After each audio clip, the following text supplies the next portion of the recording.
Bless the Lord. All right. We want to talk more today about the glory. Last time we saw that the glory of the Lord manifested itself in things like clouds coming down, pillars of fire. We also learned that at the Azusa Street Revival, that this particular kind of sign and wonder returned. The glory of the Lord descended as a cloud in those meetings. There was actually a pillar of fire on top of the church building, heading straight up in the air at times. And that wonder attended that revival for 3.5 years. 3.5 years. There's a mist in the room. There's fire coming straight out of the top. And when the fire was there out of the top, it wasn't there always, but the mist was always there. But when the fire was coming out of the top of the building, heading up, you could see it for miles around, and the miracles were multiplied when the fire could be seen there. But it was the glory of the Lord, like when the Shekinah glory filled the tabernacle, like when it filled the temple of Solomon. That glory of the Lord came and ministered powerfully. Now, most of what we looked at last time was Old Testament.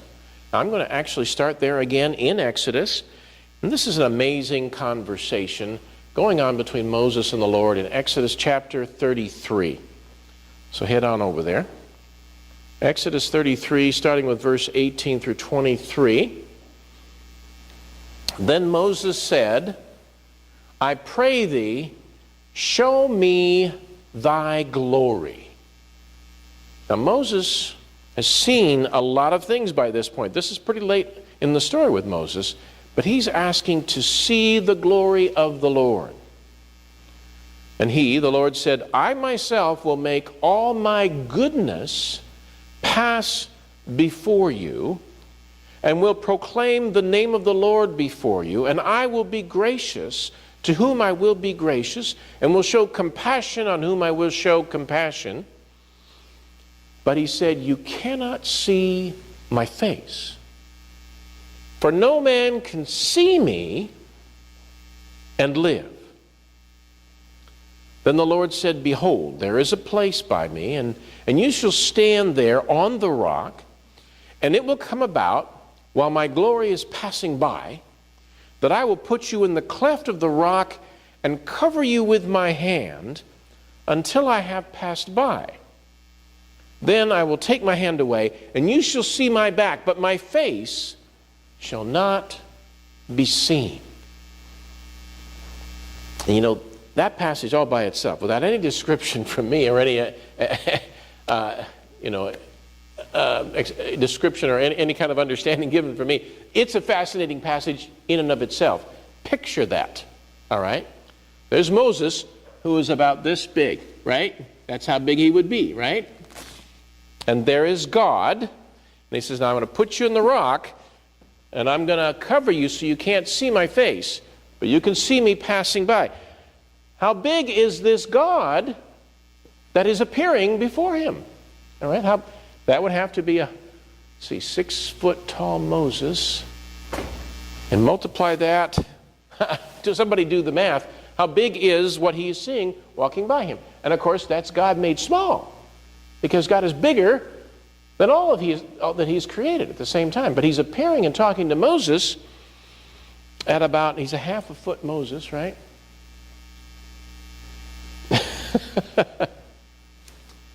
He's enormous, right? He's 12 times Moses' height, right? Something like that. But he cannot see his face, all right? He's been seeing God before, manifested in a burning bush. He's seen him in the cloud in the desert. He's seen him in the pillar of fire.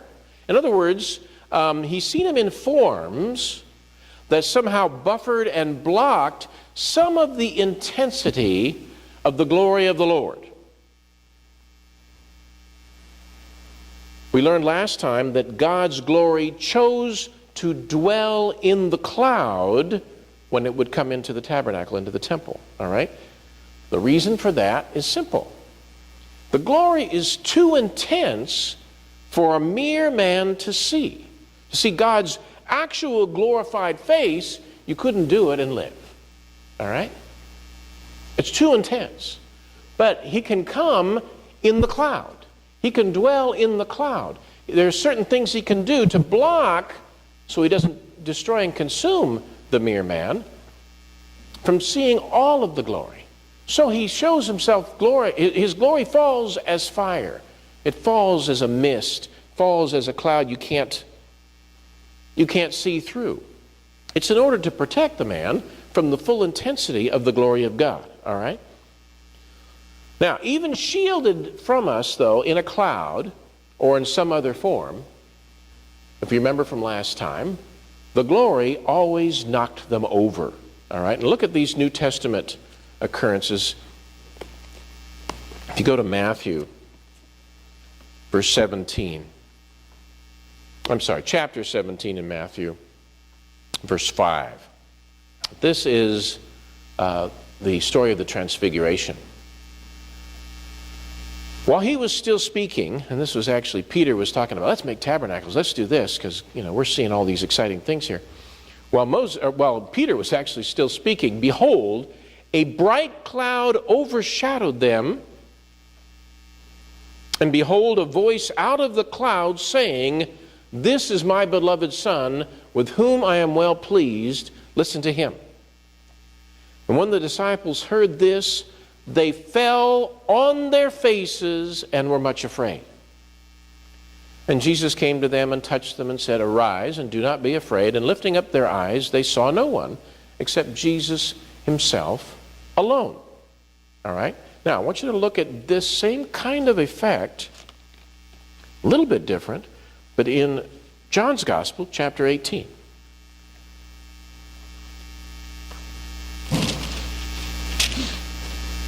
And verse 4. Jesus, therefore, knowing all the things that were coming upon him, went forth and said to them. Now, this is in the Garden of Gethsemane. He's about to be arrested, right? One of my most favorite passages, not because he's going to be arrested, but because of the power that's displayed in these next few verses. He went forth and said to them, "Whom do you seek?" They answered him, "Jesus the Nazarene." Now, this is the temple guard, and all the thugs come to arrest him. He said to them, "I am," and the word "he" has been added in italics. That means it's not in the original. So he didn't say, "I am he." He said, "I am." Okay, it's a powerful "I am" verse. They drew back and they fell to the ground.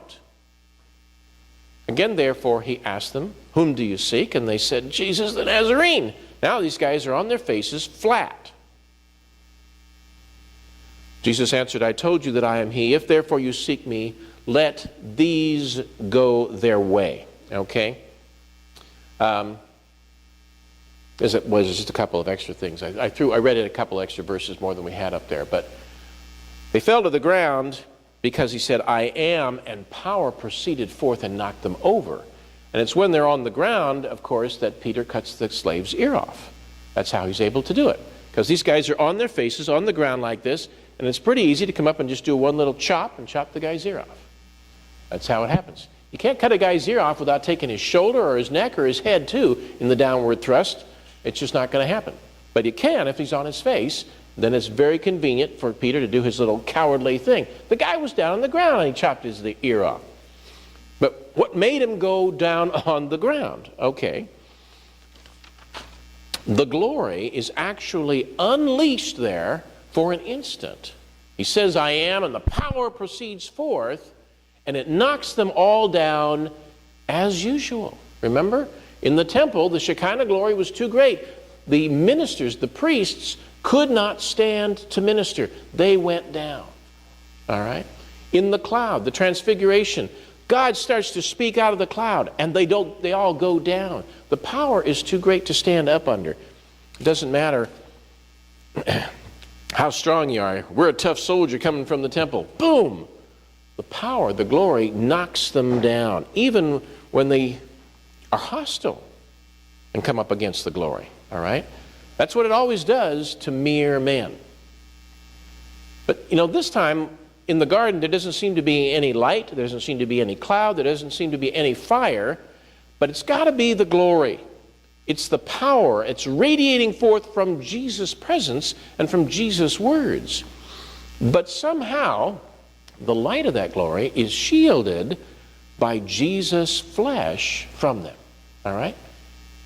He is in a fleshly body. God is in there, fully powered, but Jesus' face can be seen. It's not radiating that light in this instant. Yet the power, the glory, it's still there and knocks them over. All right? So there's a manifestation of His glory without seeing some of the things we saw in the Old Testament. All right? Very interesting. So, that leads me to a new thing today that I want to talk about concerning the glory. So, John 17 now, chapter before, verse 22. This is an interesting thing. Pay close attention to this. You may not have ever read that. I don't think I ever read this before in quite the same way I understand it now. John 17:22. Jesus is praying, and He says, "And the glory which thou hast given me, I have given to them." Now, the glory which God has given to Jesus Christ, I have given to these disciples, that they may be one, just as we are one. I in them, and thou in me, that they may be perfected in unity, that the world may know that thou didst send me, and didst love them even as thou didst love me. Now, let me stop there for a second. I'm not quite finished with this passage.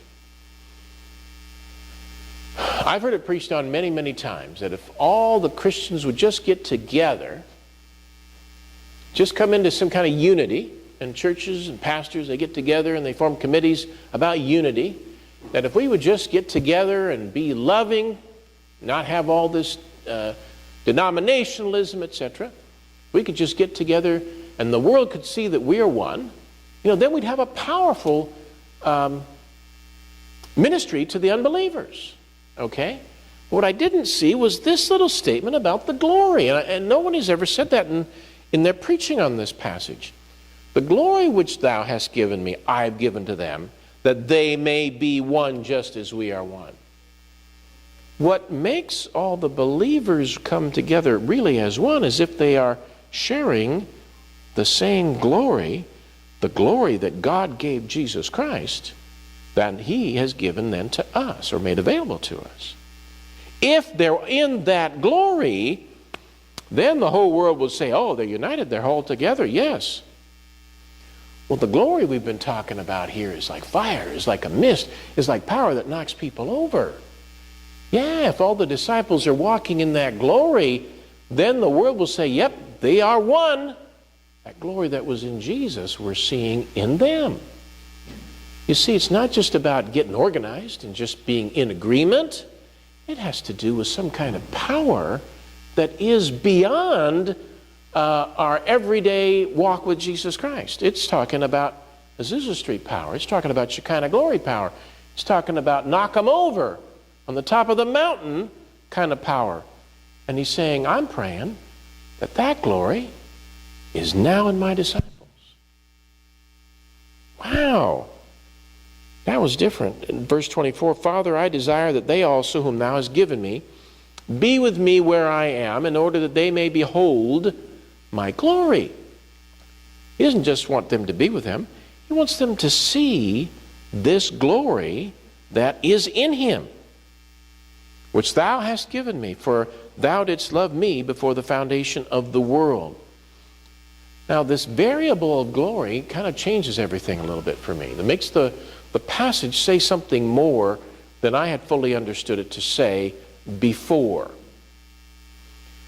Sometimes people read that and it's like, well, that means, He's talking about when we all die. I'm praying that someday that when they die, they'll come to heaven and be with me. But it doesn't say that. It says, the glory which thou hast given me, I have given to them. Past tense. It's not, I will give it to them when they see me in glory, or in that place of glory. It says, I have given it. It's one of the things that is our inheritance as believers. We have access somehow to this glory. Keith, I don't see anything shining off of you. I understand. I know that. But I'm just saying this is what the passage is saying to me, and it's really jumping out at me in kind of a new way. The book of Acts came to my mind when I was reading this. It's interesting that this should be what the first thing comes to my mind. But Acts 19, verse 15. This is a story of the 7 sons of Sceva going out and trying to do deliverance without the power of God. And the evil spirit that was in this man, they were trying to do an exorcism on. And the evil spirit answered and said to them, I recognize Jesus, and I know about Paul, but who are you? Well, what is it that devil recognizes? It's got to be the glory, right? Jesus gave the glory to his disciples. So these guys in the book of Acts are, Paul and Silas and Barnabas, and these guys are going out. They're going out in the power and the glory, and the devil sees that glory because he's operating in the spiritual realm. He sees it and says, hey, look, buddies, I can tell when Jesus is in somebody because I recognize that. Who are you? He didn't see any glory in those guys. He didn't see any evidence of Jesus. I always recognize Jesus. You bet the devil does. He sees it. He knows it. When he didn't see it, he wasn't a bit afraid. He wasn't going to leave that man either. Instead, the man beats the tar out of the 7 sons of Sceva, right? Interesting. The glory can be recognized, certainly in the spiritual realm, right? Certainly in the spiritual realm. 2 Corinthians chapter 4. I'm going to read this one slow too, because I'm still learning what these passages, these newer ones today, are saying. I think there's a lot more in here. It's just beginning to come open to me. 2 Corinthians chapter 4, starting with verse 3. And even if our gospel is veiled, it is veiled to those who are perishing. Now, that veil statement is a reference somehow back to Moses. Remember when Moses was with God and in his presence, we talked about this before, his face would shine with the glory. He was absorbing it. But the glory would fade as time, away from God would increase. So he put a veil so that the people wouldn't see that the glory was fading. All right? Put a veil over himself. But he would go in and talk with God. He'd take the veil off. He would start to radiate. He'd come out to the people, and they would see the glory of God on the face of Moses. All right? So even if our gospel is veiled, in other words, something preventing them from seeing the glory, it is veiled to those who are perishing, in whose case the God of this world has blinded the minds of the unbelieving, that they might not see the light of the gospel of the glory of Christ. Now wait a second. I've heard of the gospel of Matthew, the gospel of Mark. Gospel means good news. That they might not see the gospel, the good news of the glory of Christ, who is the image of God, right? The glory that you have, you gave it to me, and I gave it to them, right? So that they might not see that light and understand the gospel, the word of the good news about the glory of Christ. It's not just salvation by Jesus Christ here. It's not just talking about the teachings or the good works of Jesus Christ. It's talking about the good news of that glory manifestation that comes from and through Christ. All right? And who's in reflecting it from God, the image of God. For we do not preach ourselves, but Christ Jesus as Lord, and ourselves as your bondservants for Jesus' sake.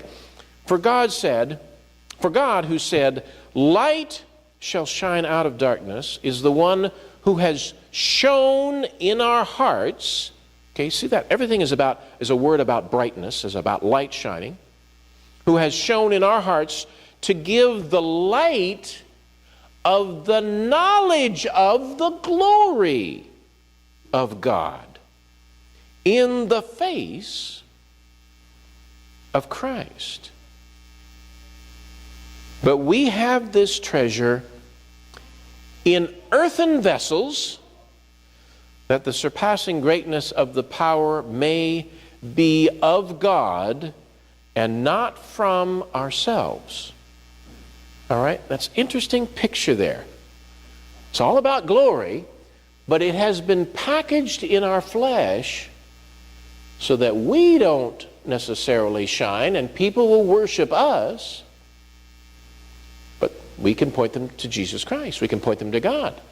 So the glory is packaged. And that was packaged inside of Jesus Christ also during his 3.5-year ministry. So he goes, I am, and they fall down, but they don't see the light that would have killed them. The light that would have been too bright was packaged. All right, it's in an earthen vessel. In other words, it's in a jar. It's in a container. And that's, he's saying, what we are, filled with that glory of Christ. But there's good news here. We have to understand the gospel about the glory of Christ. The mist, the fire, the thing that occurred at Azusa Street, and whole arms were regenerated instantly. I told you about this story. I was reading about this in this book. It was an account, first-hand accounts where a guy interviewed the ministers who were still alive who had been at the Azusa Street revival. Not just old stories handed down. These were first-hand accounts that he transcribed. And one brother talked about this arm that was regenerated, and this was a night when the fire was on top of the building, but the mist was always inside. The mist was so great the kids could play hide and seek in it. Sometimes the mist would be a low ground mist, and it would only be like a foot high. And the people would lie down in the mist, and they would disappear. And they would breathe it in, like breathing in secondhand smoke, only it was the glory. And they breathe it in, and they blow it out. In and out. But they could never bottle it up. They said they never could keep it in a jar. They tried to capture it. They couldn't do that. But they could breathe it in and out. They could lie down, and then under the pews the kids could hide, and they couldn't find them. And the kids thought this was great fun. They were in this mist, all right? There's that kind of glory was always there. But when the fire was there, in one case, a man who had his arm ripped out all the way to the shoulder. There wasn't any stump or anything. It was ripped out all the way to the shoulder in a terrible accident years before. This man, ministering to him, one of the ministers there is standing here. And he said, I saw first come out of the shoulder the bones of the hand. And then the bones came straight out, and there was the skeleton of a hand and an arm. The bones are there. And then the muscle came onto it, and then the skin came onto it, and then it came alive. And he said it all happened in about as much time as it takes me to tell you. The hand, and it was there. But he saw the process of it. Bone, then like veins, and then like muscle, and then like skin, and then it was alive. Just like that. He saw it. Those kinds of things happen all the time at Azusa Street. When the glory was on the building. All right? Now, what if that was our gospel message? The gospel of the glory of Jesus Christ. I mean, there's more to it than just that. We don't just talk about those kinds of things. But what if all the believers were operating that kind of glory and we were united, and that was what was uniting us, was that glory and that power, and then we minister to this world out there. Wow! Right? And they recognize them as having been with Jesus, is what they'd be saying. Of course, it's packaged in an earthen vessel. It's hard to see. It's hard to see. Except for the devil, who can see it every time, right? Whoa! I see Jesus. I'm out of here, right? I don't see Jesus. You don't scare me a bit. Right? They can see it every time. I've told you this story before, years ago. And I've actually got several of these stories to tell, but I'm just going to tell this one that comes to mind right now. I had been doing a lot of healing and deliverance ministry for a number of years at that point, but it was like that week, I'd been like 4 or 5 services, and just powerful things had been happening, especially in deliverance at that time. And I got in my car the next morning, and I was just driving up to a stoplight, stopped for the red light, and this guy's crossing the street who's just full of demons. He's doing strange stuff like this, and he's doing all this stuff and talking to himself as he's walking across in front of my car, all right? Like he's on stage and I'm the audience for this. And he got several cars, so it was like Washington Boulevard and La Cienega. So a whole bunch of cars there. And he's doing his dance routine, and it's kind of like he looks over and he goes, "Oh, I see you." And he walks just like that across the street. He didn't say that to the guy in this car or that car, but he got in front of my car. Whoa. Yep, I see you. And he went off his way, okay? Keith, you just think everybody's paying attention to you. You got something wrong with you. No, it doesn't happen very often at the crosswalk. But when this guy was manifesting evil spirits like crazy, and actually, of course, as soon as I saw him, I started speaking in tongues. Because that's what I do, because it's sort of like, I may have to do battle here, you never know, I'm starting to get ready, right? Whatever the people do, doing their push-up, I start speaking in tongues, because something may happen any second now. You never know what's going to happen when you see somebody manifesting an evil spirit at that moment. So I was speaking in tongues too, and I probably, whoa, you know, something happened. All right. Let me just close with Revelation 22, verse 3. Keith, you want the whole Bible. You went from Exodus to Revelation. Yeah, pretty close. Revelation 22, verse 3. This is, of course, now a description of being in heaven. It's really got, they call it the New Jerusalem passage. And heavens come down, the new earth has come down. An idyllic picture at the very end. Everything's looking really good here. Revelation chapter 3. And there shall no longer be any curse. And the throne of God and of the Lamb shall be in it. And his bondservants shall serve him. And they shall see his face. And his name shall be on their foreheads. The end of the picture. See, in Exodus, you cannot see my face and live. But in Revelation, there comes a time when we can look on the face and survive it. And survive it. All right? So, there is even more ahead, more exciting manifestations of the glory ahead. But now we have to figure out, what does this other stuff mean? What is the gospel of the glory of Christ? I think we're going to learn more about that as we get more and more into revival. As signs and wonders continue to happen, but as they get more exciting in this place, we're going to learn more about the gospel of the glory of Jesus Christ. Amen? Okay. We're going to do some healing prayer right now. Bless the Lord. Thank you.